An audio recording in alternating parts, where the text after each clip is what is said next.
tell us when you're ready. Oh, we are? Oh, Y'all okay. wrong. Y'all are wrong. Y'all are wrong. Okay, so since we're live, let's really think about how excited I am about this experience. So Lisa is my whole sister. This is Lisa Price sitting on the couch. And all the things, entrepreneur, activist, mother, friend, daughter. I mean, all the things that I hold dear, you are.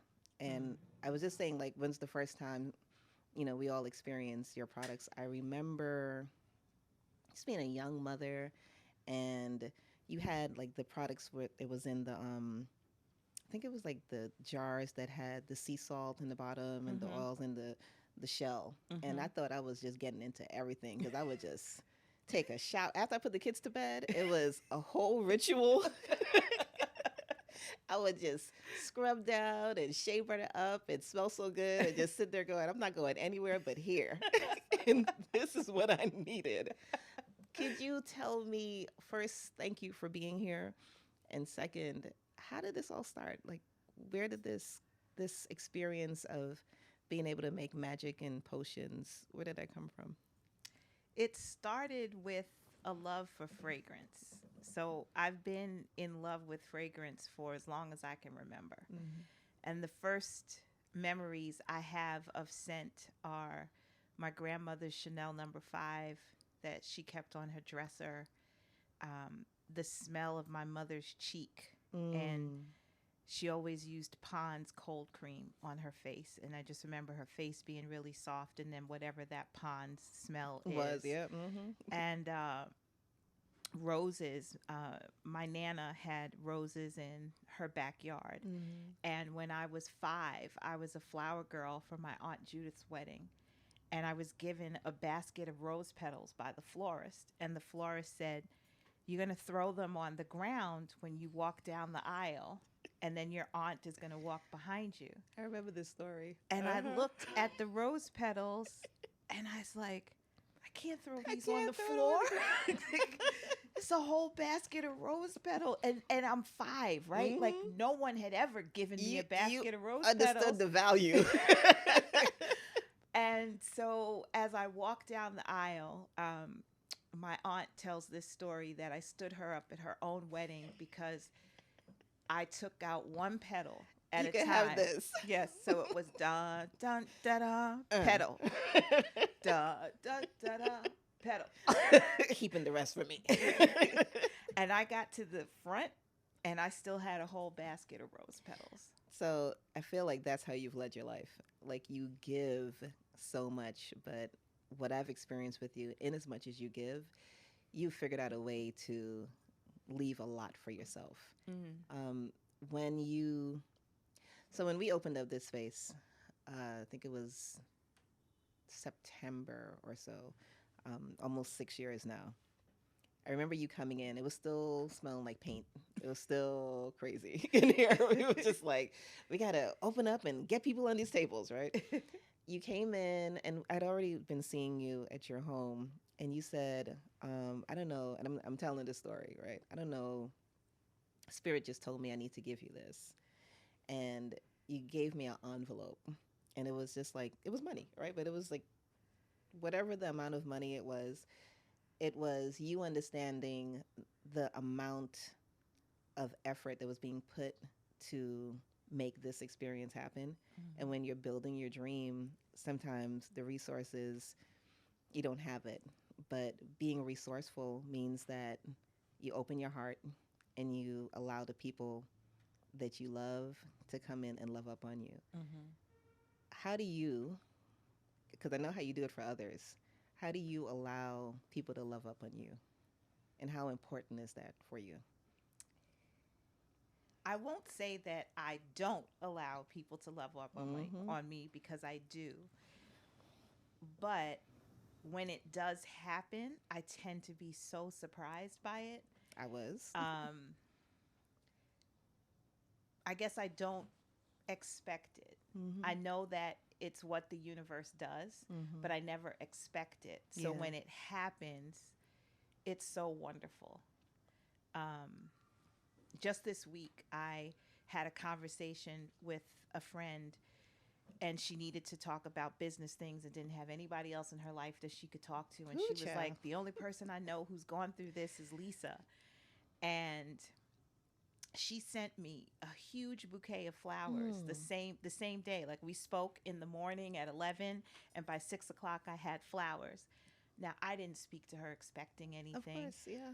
I was grateful to help, because I know that feeling when you don't have anyone to talk to. And I used to not have people to talk to. I Hmm. figured stuff out by myself. So when I get to help someone, I feel really grateful that they don't have to be alone. So the flowers were just like the icing on top of an already delicious cake. That's the giving and then not expecting, and then you're able to receive. Yeah. I remember the first time. So our children, our sons, are someone they calls Forrest his best friend, like his best friend, right? That's my brother, and Forrest would come over to our house, and I had no idea who Forrest was because it's 8 children. There's always a million children in our house. And I trusted my children to only bring children in the home that they weren't gonna disrupt, their lives. So Forrest was just yet another child in the house. And one day he was speaking about something, and he's like, "Yeah, like my grandmother Carol." And I don't know why I suddenly looked up and I said, "Forrest, who's your mom?" Right? I remember I was washing dishes, and I said, "Who is your mom?" He's just like, "Lisa." I said, "Get out of town," right? So, but it was I remember the fine when I actually finally got to meet you. It was like sometime much much much later. I thanked you for always feeding my kid because I knew as much as your child was in my house, I knew my child was in your house. So which Uh-huh. brings me to like family. Like, how do you find your flow as a mother, but also as Lisa Price? Whew. It's I shouldn't say it's easier now, because it's not really easier now, but it is a lot different because now I have two adult children and one Mm-hmm. teenager, Mm-hmm. instead of everyone officially legally being my responsibility. Nah, they just your responsibility. which was the case back then. Um, and then I traveled a lot, Yeah, but I'm a homebody. So when I was at home, you were I was home. at home. Mm-hmm. And there was something about the reality of home that always kept me humble. Like, you go out, and there are some job trips that are very glamorous, Mm-hmm. and then there are some job trips that are very, I saw the airport and the hotel conference room, and that's it. It's Like, work. you're like, oh my God, you went to Seattle? Yeah, Yeah, not not really. really. I went to the Seattle airport, and Mm-hmm. then I saw this Mm-hmm. building, Mm-hmm. you know. Um, but when I would have trips that were, a bit over the top and wonderful, like once I flew in a private jet with Mm. Mary J. Blige to LA and did a television show, you know. But I came home and it was like, Mom, I'm hungry. So it's like, where's the jet? Where's the jet? Don't Where's y'all know who where's I the am? chauffeur? Like, what happened? No. Um, but it's that balance, Mm-hmm. like, oh yes, I'm mom, right? I Mm-hmm. have I have this job, I have this responsibility, I love these people, Absolutely. and there was also, when Becca came into our lives, that's my youngest.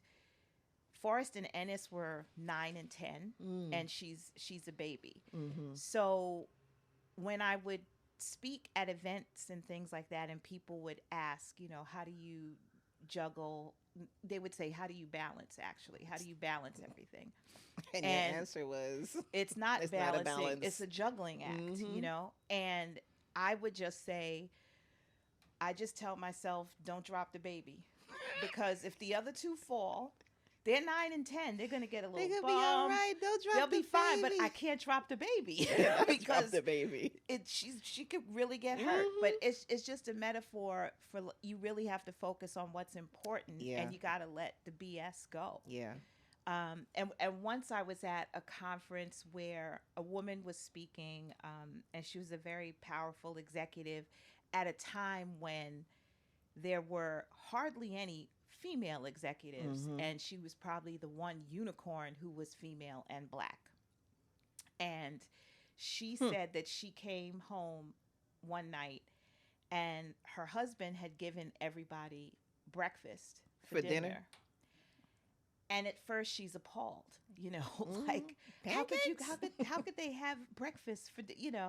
And she said, and then she realized the only person who had a problem with it was her. Mm-hmm. And if it doesn't happen all the time, why am I sweating it?